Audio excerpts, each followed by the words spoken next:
Lithuanian single mum Natalia Belova has admitted that the lifestyle the British benefits system affords her means that she won't consider a full-time job unless it pays at least £25,000. Well, yesterday, Natalia joined us in the studio to put her side of the story, along with journalist Liz Fraser, to debate whether such handouts should be allowed.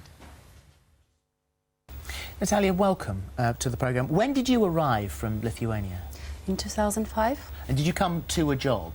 Yes, I did have a job here already, offered. And then what led you to going on benefits then?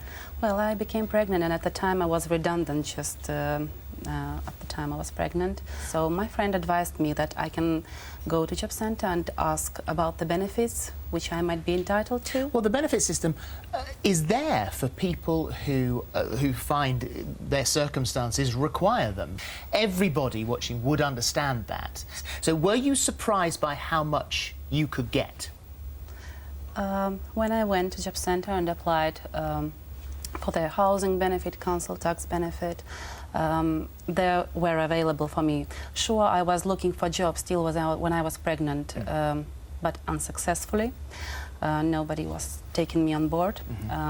Because I was happy to go to work even when I was pregnant. Well, this is something that we didn't see in the newspaper. That wasn't the report that was in the newspaper, that's for sure, because they listed your housing benefit £183 a week, the child tax credit was £56, the child benefit was £20, the council tax was £20, and that's what we sort of saw. What we didn't see. £125 is my earnings per week at my job. So something that is an addition to the story that we've read is the fact that you also have this part-time job. And is that what is paying for the pictures of the holidays that we've seen in the newspaper? You're better off staying in part-time work than actually going out and getting a full-time job and coming off benefits, aren't you? It seemed that working a part-time and being on benefits is being worthwhile rather than being on full-time job which pays you less, and then you have to spend on travelling, then childcare, and then in reality is that you earn £1 an hour after all that, and you will be struggling paying your rent and bills. And it was the job centre that helped you to work that out, did they? Yes, when I get a job offer, I go to the job centre and ask them to work out. So that's sort of money, in money's sake, that you're better off in that way. As a person and as somebody who may want to go to work, that may want to feel better about themselves, that may want to set a good example to their child, for example, are you better off in that way by being on benefits? Well, of course, I want to go up my career. I definitely want to do that, but it's very important for me, my child's, like to any mother, the welfare and education of my child is really important. So, of course, I really appreciate this system because I can look after my child, I can stay with my child, I can go to children groups which are also free and provided to community, to local communities. So I'm really happy about that, and I appreciate this system in Great Britain. Well, you've got a bachelor's degree in business administration. I think what has provoked this backlash is that it would appear that you say that you would take a job, but it would have to pay £25,000 a year minimum. I am looking for any job now, but if it would pay more than £25,000... Has the backlash changed your mind? No, it's just £25,000 will make me earning what I'm really now with benefits. Because if I get less, as I explained, this would make me earn £1, £2. That still remains the minimum, £25,000. Yes. Liz, you say that this is actually the system that leaves us with this moral dilemma, actually. It is. I mean, it's a fascinating case because what we have here is somebody, you're intelligent, you're educated, you're articulate, you want to raise your child as best as you can, and in this country, you can do that. We are paying for you to do that.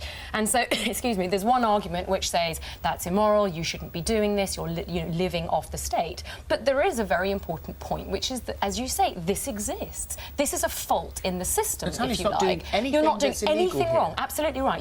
There's nothing illegal about what you're doing. And so I think we do need to stop and ask, is the benefit system just not quite organised properly? Because there are people right now who can't afford to live, they can't afford to eat, they are looking for work. And so for them, I just think it must be very difficult to look at cases like your case. I'm afraid I have to say, it's the racist elephant in the room. And someone's got to say, and I will say, a lot of those people say I have all of those things, I do all those things, and I was born here. Yes, I was just about to come to that, actually, Philip, and it's very important because for me it makes, I mean this in the nicest possible way, it makes no difference to me actually where you come from. So it's not to do with saying, oh, you're not even from this country, because you've worked for 5 years and you've paid your taxes. So I have no problem with that, and I would jump very strongly on people who throw that card in.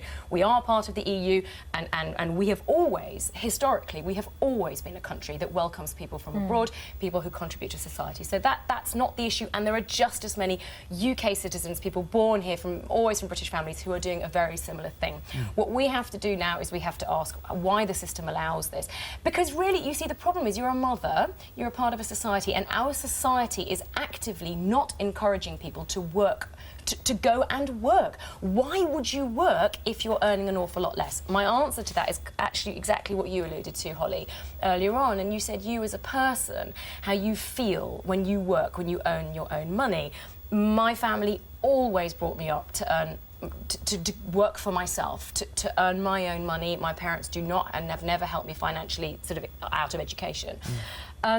And that's something that I'm trying to teach my children. And so really what you're doing also to your child is you, as many people who are on benefits in this country, are sort of continuing this line of, well, I can live on the state, so why wouldn't I? And I would like to see that broken down, let's so have people you go answer back that. to work, even for less than £25,000. My message to the people that there are benefits available to support low families with families with a low income first. But my message to government is, it's not cutting off benefits.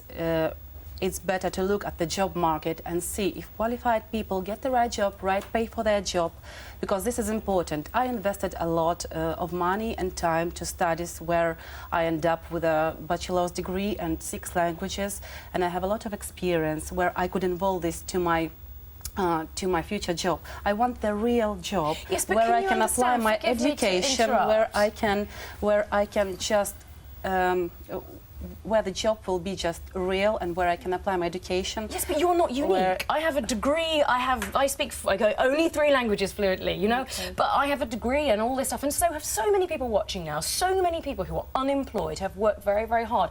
And so I think the sting in this story that people are really finding it hard to swallow, if you can find it hard to swallow a sting, is that, you know, you are saying, oh, well, I'm worth more than that. People in this country are worth much more than they're earning. I'm not saying it's very important to help your self-esteem on the level you are educated to. I agree with you. I appreciate all jobs, from cleaner to everything, but I was educated to do this job. I can work in marketing and human resources, accountancy, so this is my profile. And let me ask you now, 'cause I think we've covered that point. Let me ask you whether you have been surprised or hurt by the backlash that there's been. Yes, a little bit I was. I think people might get my message wrong. I just wanted to share with families with low income that you still can live a normal life. Yes, you can allow some nice holidays, because everybody who works is entitled for holiday. There's a point about self-esteem and pride as well, which I think is really important to mention. You know, when you work, I would work in in fact, 2 days ago, I volunteered to work for nothing in a cafe because they were short-staffed. Do you know what I mean? Nothing's below me. I don't feel that, oh, with my Cambridge education and blah, blah, blah, I'll work in anywhere. Do you know what I mean? Because it's a job. It's get up, get out there, work, and feel worth something. And that's something I need to pass on to my children. Well, that they will feel proud to get up and do a job, however much they earn for it. We have to leave that there, ladies. Thank you both very much indeed for Thank you very much. Thank you, and good luck finding a job. Thank you. Thank you. Thank you.